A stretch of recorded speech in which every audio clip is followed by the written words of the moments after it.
I'm Shannon Owens. I'm Tiffany Acker. And thank you for joining us. So, today, we'll get right into it.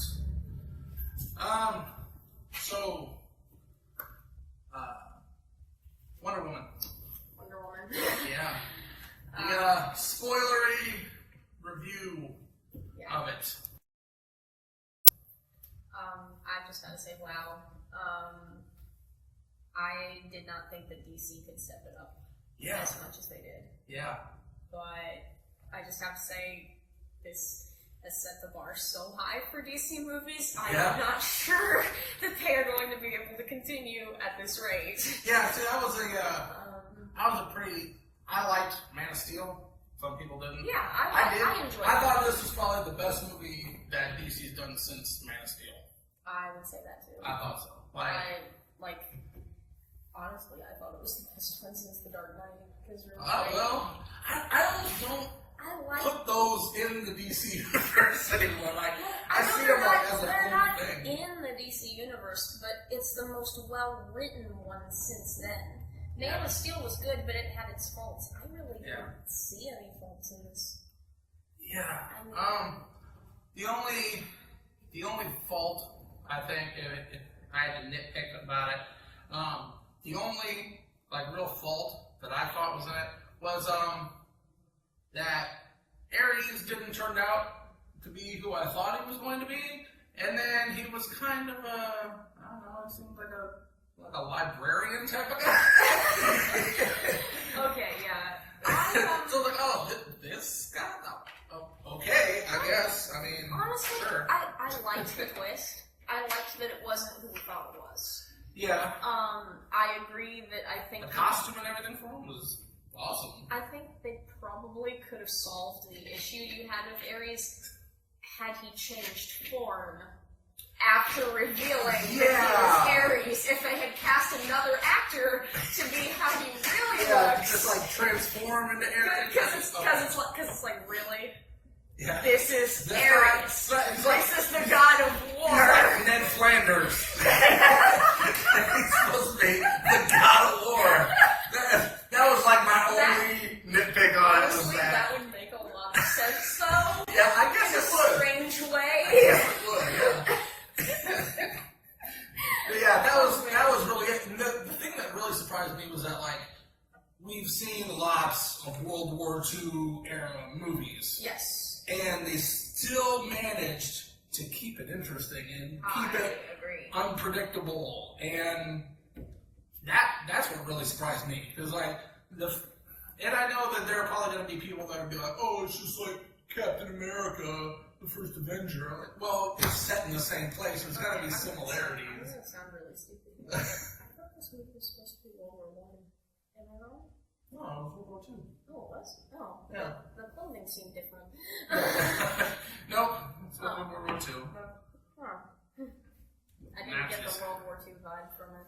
Yeah, well, that's the other thing, that they didn't go over the top. You didn't see swastikas everywhere. Yeah. You know what I mean? It was I kind of that's what's going on over here. I think they probably did that because the lead actress is Jewish. Yeah. It's maybe we're going to tone this down just a little bit. Yeah. And I guess the reason why that didn't completely register with me is because, the Germans were the villains in both World Wars. Yeah, They're a reoccurring villain in real life. But yeah, they really, like I said, they did it really well, and they kept it interesting, because we've seen lots of movies I really enjoyed set during those times, you know what I mean? And you'd think that it would be more predictable, because, usually they go for the easier setups and things like that, but they did a great job on it. Chris Pine was awesome. Chris Pine was great, and yeah. My only complaint for Chris Pine isn't a complaint for the movie. It's just a complaint for him in particular. Just Chris Pine himself. I would like to see him do a movie where he doesn't play the same character. He always plays that slightly goofy action guy who doesn't have any idea what's going on. Yeah. Did you see the Saturday Night Live I have not monologue yet. that he did? I have not. I've heard it was Okay. fantastic. Yeah. I will watch that when I leave here. Yes. I like him as an actor, and I saw that he was in some western where he played a serious role. I haven't seen it yet though. I hadn't heard about it. But there's a western movie where he plays a serious role. I would like to see him play something serious just to see that he can. Yeah. It's not the same character Yeah. over and over, yeah. I really, really enjoyed his interactions with Wonder Woman as Steve. I thought that they were perfect. I'd seen a lot of reviews before the movie that said that their little slight romance with each other didn't capture well. I disagreed. Yeah. I thought that it was very believable. I thought it was good, and I thought it was subtle. You know It what I wasn't mean? over the top. Right. And that really made it, because I was so worried based on the trailers that it was going to be the Steve Trevor movie. Based on the trailers. Yeah. Because he showed up more than she did Yeah. in the trailers, and I was very, very, very impressed Yeah. with the way that they And handled it. yeah. They- Gal did yeah. awesome. Like, That was amazing. yeah, I don't know, and even I was hesitant at first when she first got cast. Yes. I didn't know if she would quite pull it off, but like she managed to like embody Wonder Woman, I think. She did a great job. I'd like to ask you first, and then I'll answer with mine, but favorite scene?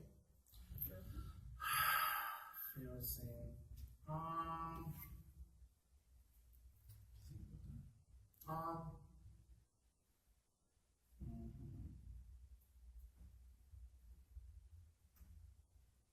I don't know. I think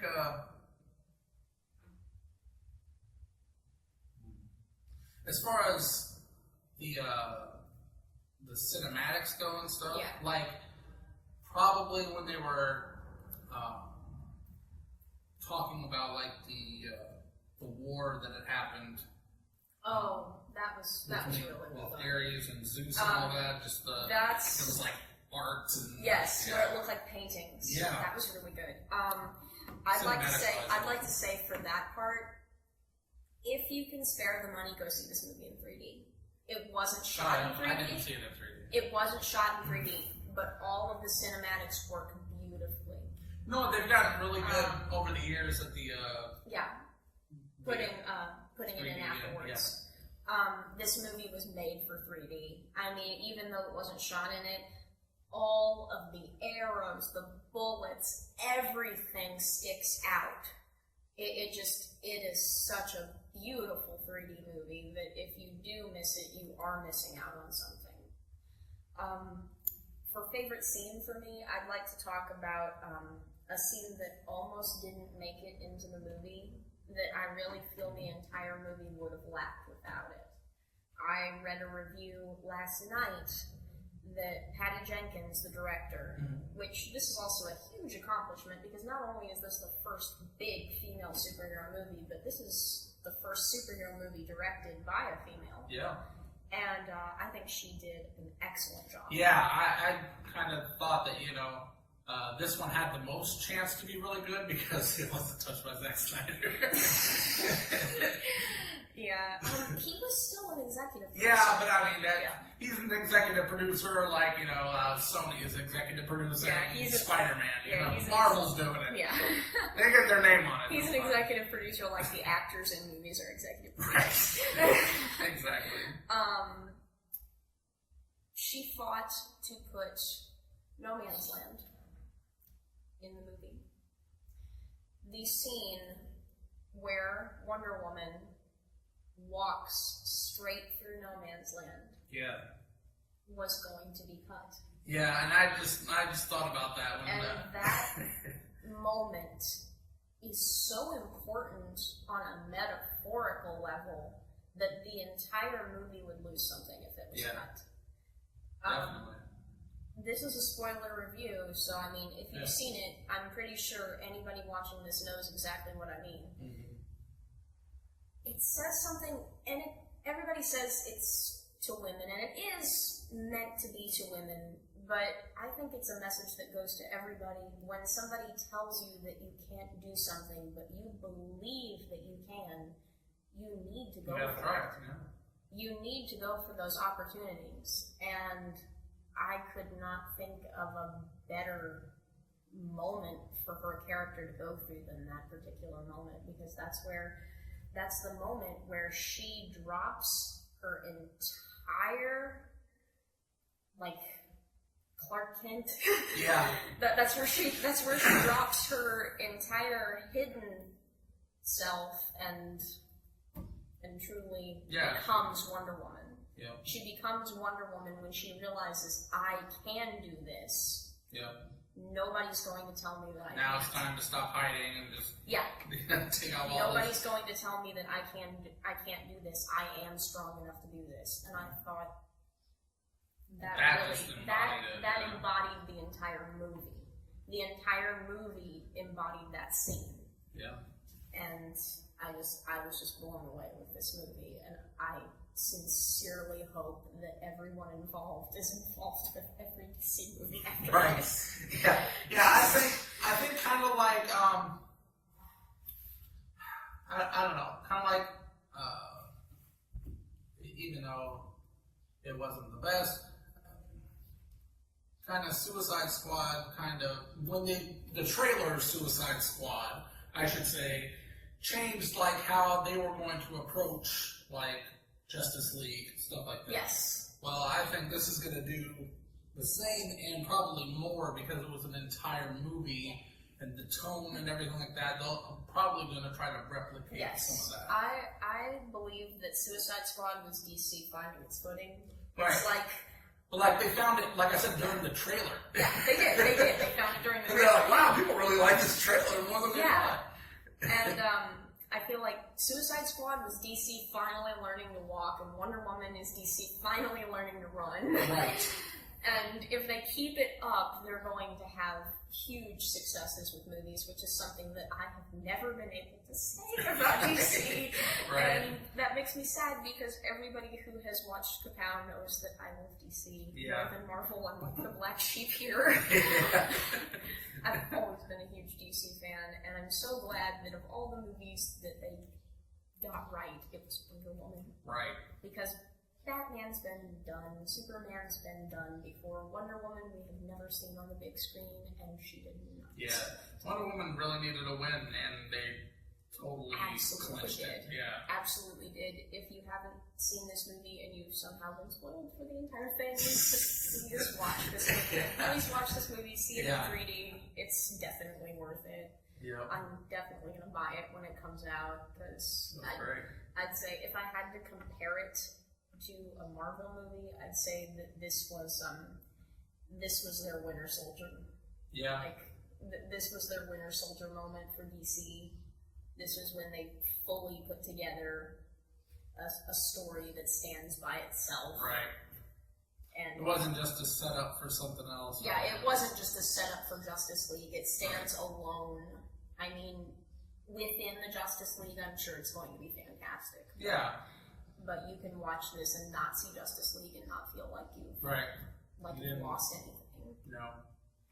If anything, it'll help Justice League more. It's going to help Justice League more. Absolutely. Yeah. Absolutely. Because if this had not came out and Justice League was coming out, I'd be incredibly worried for Justice League. Yeah. I almost wish that they had done this for Suicide Squad. I wish that they had done some setup movies for the characters before we saw them all, instead of trying to clunk in every it's just them trying to play catch up, you know what I mean? And I almost wish they'd just go back and do one, which there's talk of that for the Batman movie. I doubt it'll happen because unless they start listening to their fans, they're going to put Deathstroke in the Batman movie, and it's going to end up The Dark Knight Rises. Yeah. Because when you take a mediocre villain and you try to put a whole movie around them, it never works. Yeah. It never works. Trust me, I know what you're talking about.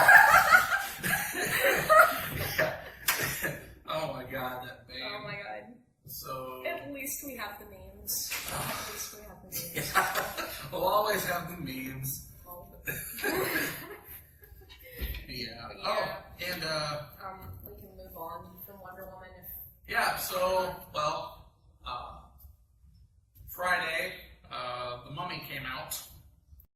Oh. So, haven't seen it yet. I haven't seen it either. But I'll go see it, and then I'm sure I'll give a review next week. I don't have high hopes. Yeah, but, I don't either. The cinematics look good. And, sure. if Tom Cruise plays it off like one of the good Mission Impossible movies, then I'll enjoy it. Yeah. He's a good actor when it comes to action comedy, so I don't know. I have a feeling. Hopefully it'll be okay. I'm hoping for a solid 3. I'm hoping for a solid 3. That's what Tom Cruise usually gives me. I forget. Why am I forget his name?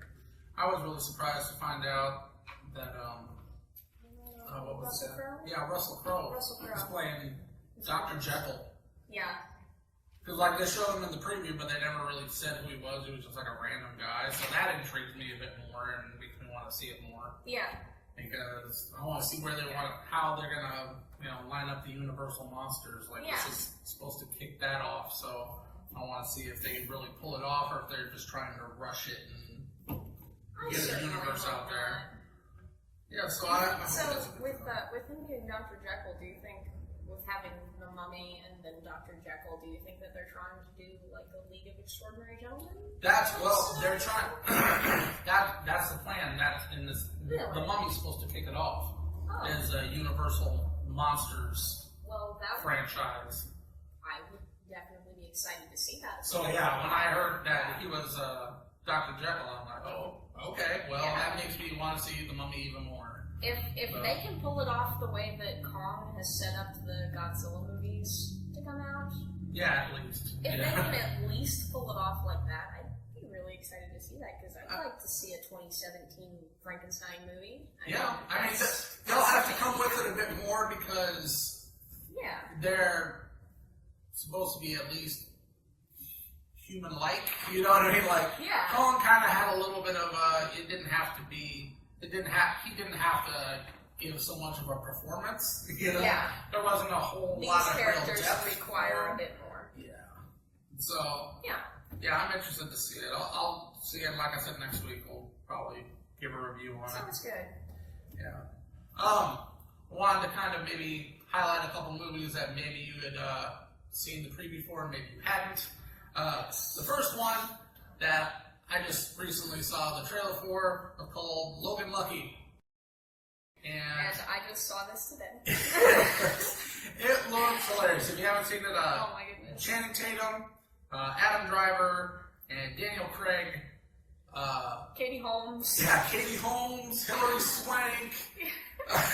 They got Sebastian Stan is the race car driver. He's a NASCAR driver. That's what you need to know. The whole plot of this movie is that Channing Tatum and Adam Driver and Daniel Craig are all from the South, and they're all NASCAR. Yeah, they're trying to find a heist during NASCAR. And Daniel Craig, well, you'll see here.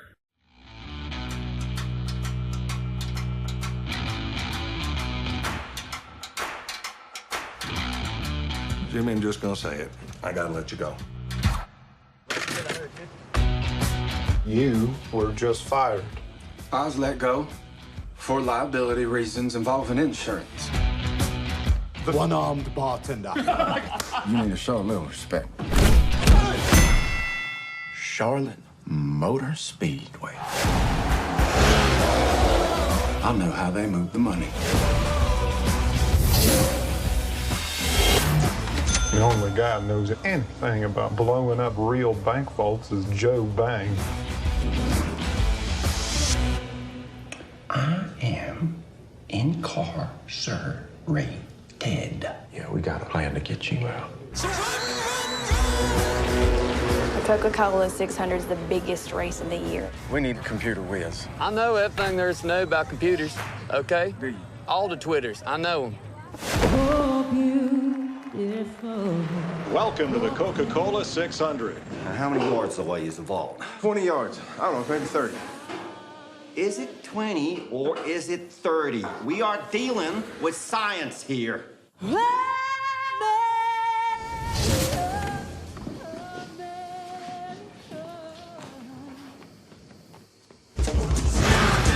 They're gonna know what we want them to know. My life of crime is over. That is massively stupid. It's been handled. Oh, this is gonna be good. That looks like it hurt.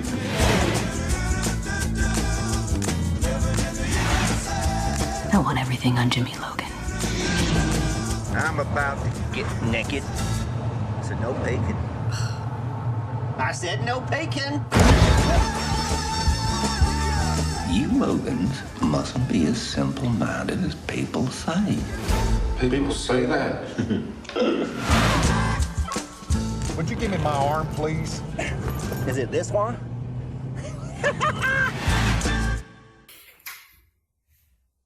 Yeah, so Daniel Craig, like, he's coming with it. Like, he surprised me the most out of them all. Just that it's not even like a typical Southern accent. It's like a weird Southern accent. It's a very peculiar Southern accent.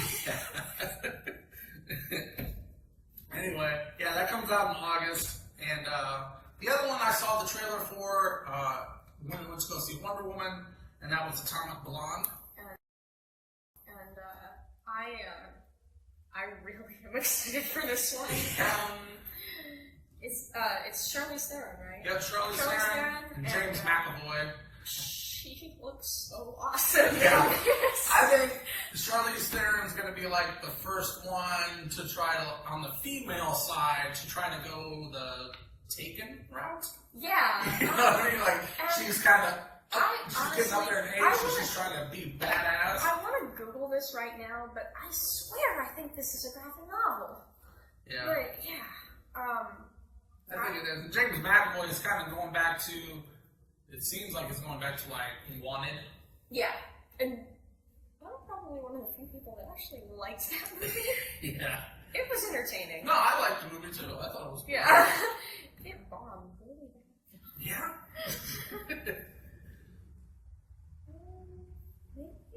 Maybe it's not. I don't know, yeah. It's based on a book, actually, called The Coldest City by Anthony Johnston. I could have sworn it was a graphic novel, though. I feel like there is a graphic novel following someone similar to that. Well, it just sounds like a comic book title. Yeah, it does. Atomic Blonde. And it has that kind of action, which I'm looking forward to. Yeah. I saw that other movie. I don't think it's going to do well, but it looks interesting. Did you see that? Like murder mysteries are coming back? There's a trailer for a show called The Murder on the Orient Express. Oh, yeah. I haven't seen the trailer for it yet, but I know Daisy Ridley is in it. Yeah. And, Josh Gad. Yeah, I can't say that I have super high hopes for it because I feel like it's a little. I don't know if this generation will want that kind of story, but I'm kind of glad to see that story's still out there for the people that do want it. Right. It's, it seems like it'll be a little, Yeah, it might be a little underwhelming. Yeah. But, I don't know. I'm glad that mysteries still have a voice. It seems like it'll have like a Clue type of feel to it. Just, not the funny Clue movie, which was fantastic, but I don't want it to be like that. Right. That's still one of my favorite old movies. Anything with Tim Curry in it, though, is usually fantastic. I mean, it's awesome. Tim Curry. So, you had some experiences. Yeah, I had some experiences with ASEN. Yes. I went to ASEN, and on the last day of ASEN, before I even left, I gave the convention a 1-star review. Oh, shots fired! Yeah. Before I even left, because this is my 3rd year going to Anime Central, and this is the 2nd year that it's been under new management.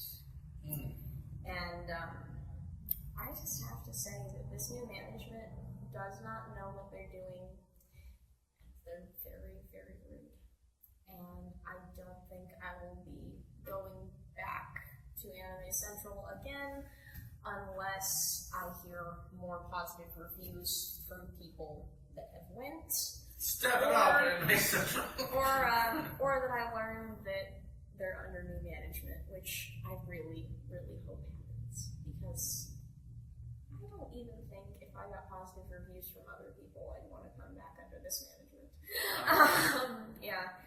What's going on? Okay, so I'm going to start with last year and then explain what stacked on top of that. Last year, I did a review here on how bad it was. And last year, I wanted to see Patrick Seitz. And he's in a lot of... He's the voice of a lot of different anime characters. He's been in One Piece, he's been in Sailor Moon, he's been in a lot of big name anime. And I wanted to see him because I'm a huge fan of K-Project, where he plays one of the main characters. And I was there with 3 other K-Project cosplayers. We stood in line for 30 minutes, and we were told by staff that he was only signing things from the anime Your Lie in April. So we were turned away. What's up with that? Yeah, we were turned away, and we went to a photo shoot instead. And I'm glad I went to the photo shoot because I made friends there. But that really ticked me off because later I found out that that was not true. I found out that he was signing everything. It was them, huh? Yeah. Or are they trying to thin out the line or something? I am not sure. And, okay, so that was problem with ASEN last year. I also had the problem with ASEN last year that there were no autograph times in the guidebook. The guidebook is supposed to have when everything is, and I went up to customer service and asked them where the times were, and they told me that they were in the guidebook, so I flipped through every page of the guidebook in front of them.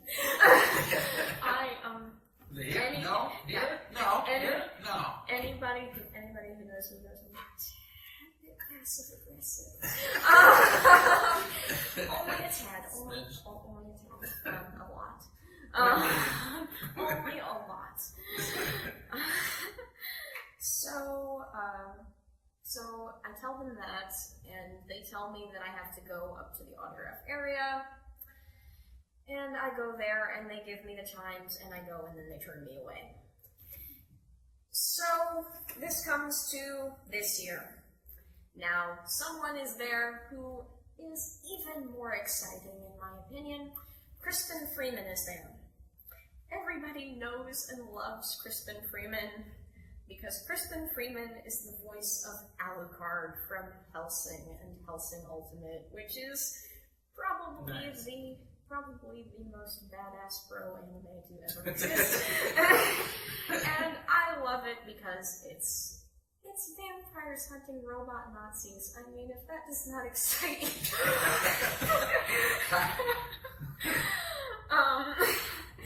Yeah, it's a spectacular piece of animation if you don't mind gore. And he's a great voice actor. Aside from that, he was Shizuo in Durarara, which is another one of my favorite anime. And so I go there and I have a huge Durarara poster that I bought just for him to sign. Mainly because I'm going to go to another convention that has Johnny Youngbosch and it has both of their characters on it. I'm going to get them both signed. Okay, so that didn't happen. And that didn't happen because I got there 2 hours early because this is a convention with 40,000 plus people. Right. So I got there 2 hours early. And you probably should. Yeah, and they told us nobody comes here this early. You have to get here 30 minutes before because standing here is a fire hazard. And I'm thinking, really? There is nobody else in this corner of the building. There is nobody here. It is just for autographs. Anyone who is here for that reason. But they turned us away, and then we came back. 40,000 people. You had Yeah. a half hour to get them. Yeah, we came back, and there were about 300 people in the line already, and they had already capped it off. And so I thought, okay, I'm going to come here tomorrow, get it the next day. And the next day, because all of these people were turned away from the last time, they're literally standing in giant crowds. The organization of shuffling people into the line was so terrible that I was actually one of the first people in line, and then they turned the line around completely, so the people in the back were in the front, and the people in the front were in the back. I stood in an overflow line hoping that I would get his autograph, possibly. And they were turning handicapped people away, who most conventions actually have a line for them to go first. That's another complaint I have about this con. They turned them away. And they were just saying, honestly, buddy, there's no chance of you getting in here. Wow. And this is not Crispin Freeman's fault, because Crispin Freeman wanted to meet so many people that he possibly could, that he was signing everything crisp to get people through the line. Wow. They only have one table set up for all of their voice actors, and they limit it to 1 hour that each voice actor is there for a convention with 40,000 plus people. There's no overflow time. There's no extra place that they can be. Wow. If you're going to have a convention like that, at least book 2 hours, and at least get 2 tables so that you can bus people to another place. Just terribly, terribly handled. They don't expect more than 100 people to show up for one of the most popular voice actors that exists. And, right. At a convention. Yeah, at a convention with 40,000 fans. Yeah, with 40,000 people, and they expect that to happen. Incredibly disappointing. The staff was very rude.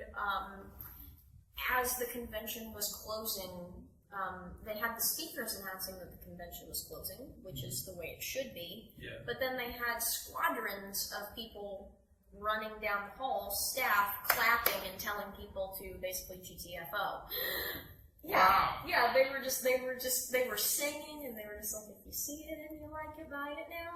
And I'm just thinking, we're not 5-year-olds. Most of us are 20 to 30 years old. We know when to leave. Wow. This is just incredibly rude. Right. So yeah, ASEN is not going to be a thing for me anymore, sadly.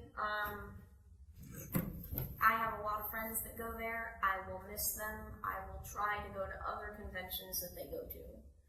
But ASEN's just not going to do it for me unless they completely overhaul literally everything. Step it up, ASEN. Step it up, ASEN. Yeah. I'm actually, it left such a bad taste in my mouth. I'm not going to any big conventions for the rest of the year. I'm going to Trek Fest, and I may go to Con Delete in December. I'm not going to any other big cons, because there's just too much drama, too much history. And a lot of people are doing that now. Yeah. There's a lot of people saying that they're skipping the huge cons and stuff now. Yeah, because it's like you're packed like sardines. You never get to do the things that you plan on doing. Go to the small cons, actually get to talk to people, go to panels, have fun, meet the voice actors. Right. Don't buy into the gigantic cons. They are a waste of $70 plus a hotel that keeps jacking up its prices every year. Yeah. The DoubleTree, it used to be $400 for 3 nights, now it's $1,200. So, eventually people are just going to get tired. And they're going to demand that they get more for their 3-day weekend. So, yeah, all of my friends were just talking about, hey, next year you want to go to Disney World? So. Yeah, I think sometimes they get to a point where it's just. It's too much. It's money for them, and so they're just taking more than they're giving. Yeah, I used to want to go to San Diego Comic-Con. Not anymore. I'm tired of the big con feel. Yeah. Yeah. Which is sad. But oh well. Sucks. Again, step it up, Asian. Thought about like my mom's just like, hey, why don't you just make your own con? And I'm just like, there's some merit. Working on it. Working on it. Yeah. Okay, so next. So yeah, as far as TV stuff goes, I've been stuck watching House of Cards. That's not technically TV because it's Netflix, but I see it as TV. Yeah, House of Cards is just incredible. It's great. At this point, I'm anti-TV and pro Netflix. Yeah. It's like, why do you want to pay $300 to $400 when you could get Netflix for $9 a month? And sure, you'll be behind on a few things, but you could get Hulu and still be caught up with daytime TV and not have cable. Yeah, House of Cards is just great. The only other thing I'm really waiting on right now is my Game of Thrones. Can't wait for that. Yeah, I haven't started it yet, but I know you did. I would like to start American Gods. Yeah, I watched the first episode of that, and it was good. It was confusing. I hear that it's starting to get straightened out now, where things start making sense. But I just haven't had time to catch up and watch all the episodes now.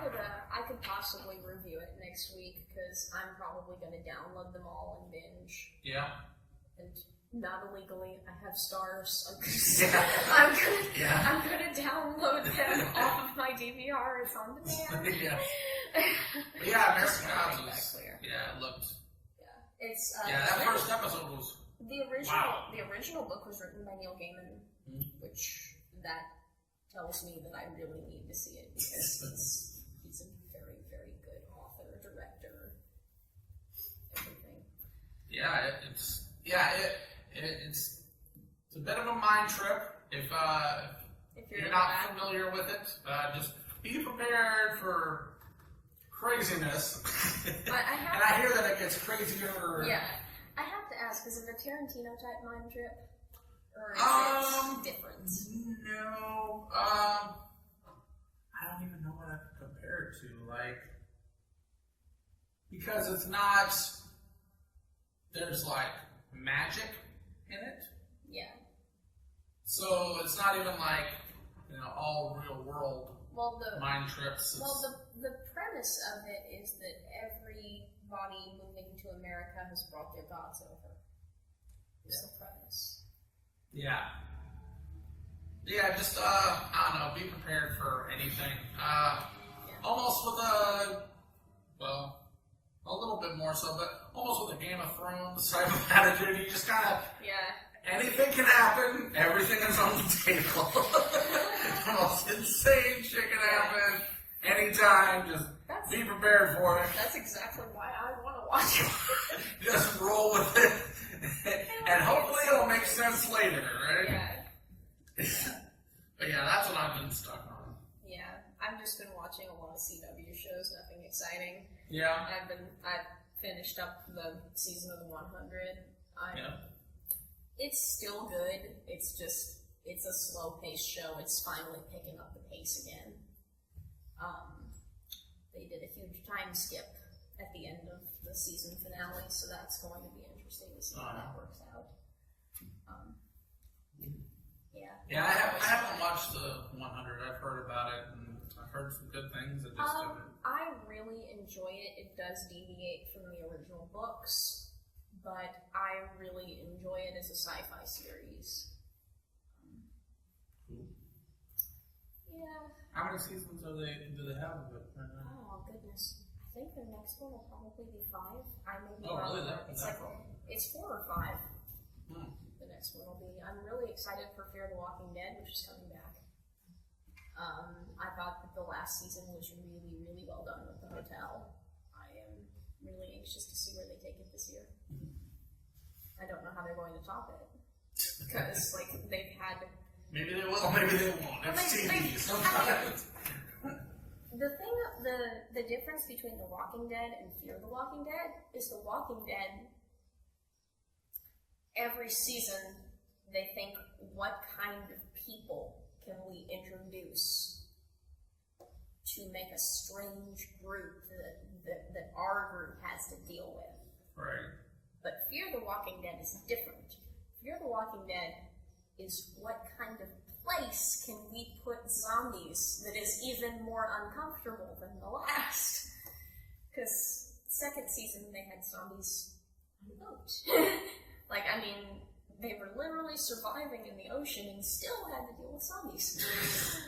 Wow. And then this time, last season, they had to deal with zombies at a hotel. And I'm really anxious to see where they take the group this time. I don't know. They can't really do Mall, because that was done by Dawn of the Dead. Yeah, they kind of locked that one down. They kind of locked that one was, down. Yeah.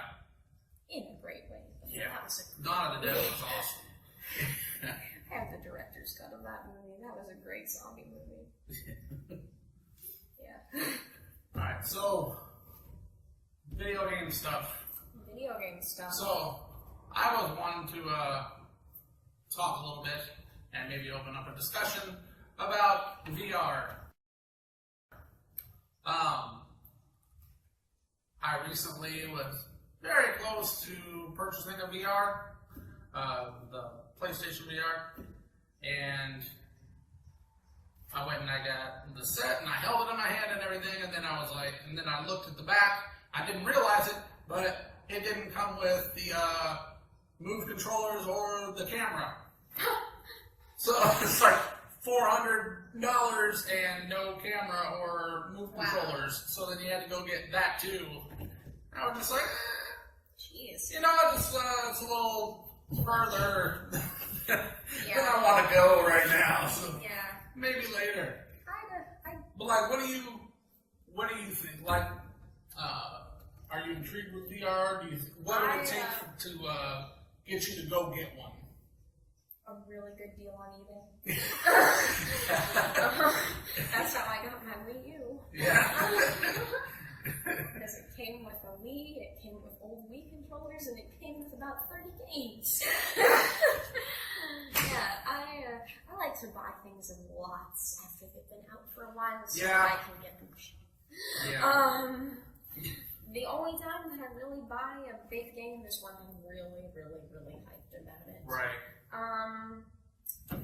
Yeah, like, for VR, there's not like, I don't know, and there's not kind a of lot talked of about it titles. before. Yeah, there's not a whole lot of titles, and we had talked about it before, to where I thought, you know, when VR was first announced for the PlayStation, you know, PlayStation has the tendency to put out something with a lot of potential, and then just completely drop the ball Just on let it it go. later. Like, they just don't put out the titles for it. Like, every single PSP, they put out, oh, we've added all this new stuff. Oh, awesome! You buy it, and then, like, you just get titles from the PlayStation 2, PlayStation 3. I can confirm this because I was 13 years old and bought the the PSP on my birthday. Same thing they did with the and I have maybe 5 games for it. The Move for the PlayStation 3, and now they're doing it again with the PlayStation 4. You know what I mean? So they have a tendency to like make something with a lot of awesome potential, and then they just drop I the ball. feel ashamed because I bought the PlayStation 3 Move and I never used it because I only had like 2 games that ever worked for it. Right. Yeah, I bought it too. I never used it. And it's still sitting in the box, and I feel really ashamed. And that's just what they do. It's like their game. Because I was waiting. I was just like, oh, there's going to be all these games that come out for it. No, never. There were never any games that came out. I mean, there's probably a handful of titles in VR that I'd be interested in, like the Resident Evil, Batman. There's a new game. Farpoint. Is that the name of it? Yeah, I think it might be Farpoint. There's a new game coming there was out. a Star Trek one that they just released. There's a new game coming out where you're in hell, but I can't remember what it's called, but it's going to be for VR, and it looks promising. Yeah. Honestly, I'm just going to wait for the VR to go down in price. It sounds great in concept, and like, I've never tested it out, but I've tried VRs from like the past. Yeah. I have a feeling it's going to be great. It's just get some titles out there. Get some Yeah. titles out there, and then I'll want it. I mean, on the plus side, this is it's something that's not just PlayStation. You know what I mean? Like there's Oculus and Samsung has their own stuff, and you know, so it might be something that'll stick around longer than a normal PlayStation. I hope it does. Accessory would. I hope that PlayStation utilizes it for once, because there's a lot of potential there. I mean, they probably put out more like regular titles for the VR than they have for the exclusive PSP. I haven't read the article for it yet because it was sent to me by a friend like as I was coming up here. Mm-hmm. But if this one's for the VR, I may cave just because I am a terrible fangirl for it. But they've released details on BioShock 4. Oh. And if that would that's be cool. for the That would be cool VR. If that's for the VR, you may never see me in public again. Because anyone who knows me knows that I've played every BioShock game 6 times, including the DLC. Yeah, well, that would be really cool in VR too. And it's just because I just want to live in those worlds. They're so much better. Like, I mean, take out the drug-addled zombies and the racists, but the worlds are pretty. I don't like the people in them, but the worlds are pretty. Right. Yeah. I don't want to go live with drug zombies or racists, but I want to live in the worlds that they live in. Yeah. Right. Yeah, with the VR stuff, I think, it's probably got to come down in price and... More titles. Yeah, more titles. Just more titles. Back it up. They had talked about, and I don't foresee them doing it because I haven't heard any news about it, but they had talked at one time about making an Until Dawn sequel for the VR, and that would be something that I would definitely be interested in. That would be cool, too. There's so much potential. There's a game that I'd like to get. I don't know if it's for the VR. I feel like it would be terrifying if it was. But it's out now, I think. I want to get that game, Perception. It's an indie game where you play as a woman who is blind, and it is basically a blind version of Outlast. You don't get to fight the monsters that are coming for you, but getting away from them is incredibly hard because your character is blind. Wow, that's gonna be tough to do a VR. Okay. Playing from a blind person. Thing is do you see the person, or no? You gotta be in third. You're in first person. You push a button, and she taps her cane on the ground, and you see blue outlines of everything in your home for a few seconds, and then it goes away because you use echolocation like a bat. You use echolocation to find things, and if you watch the trailer for it, I don't know if you could throw up a trailer for it. Yeah. But yeah, throw up a trailer. We'll throw up a trailer right here. Look, I need answers. I just got here and I'm onto something. What happened to them? I feel as though prying eyes have followed me here. I know this isn't real. The house is warning me. This place is damned. And I fear it is of my doing. I shouldn't be here.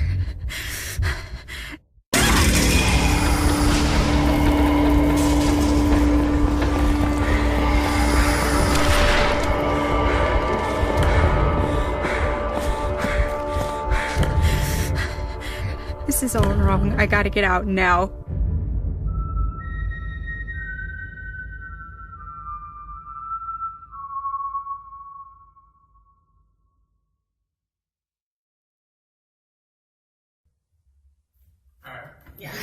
Okay, so you see what I mean? Yeah. It looks really, really interesting. And, I really can't wait to play it because I love first-person horror anyway, and this takes terror to a new level, because not only can you not see what's coming at you, but if you try to make noise so that you can see what's coming at you, then you've made noise to show where you are. That's almost my problem with first-person shooters. It's like, because I'll be going one way and all of a sudden I'll be dead, and I don't know where I got shot from. How did that happen? Why am I dead now? But that's what I like about survival horror. Is it really gets your adrenaline pumping. Yeah. I've never I know I talked about Until Dawn, which has been out for 2 years, and I was really late to the game playing it. Mm-hmm. But I have not had my heart pump as much as I did playing that game, because you really feel like you're in control of these poor people. Right. And it's like, who put me in control of a horror movie? Yeah. Well, thank you guys for joining us. Yeah, we'll talk more next week. Yep. I'm Shannon Owens. I'm Tiffany, and This is KAPOW Live. See you guys again. See you next week. Yep, next Sunday, 12:30, right here. Same bat time, same bat channel.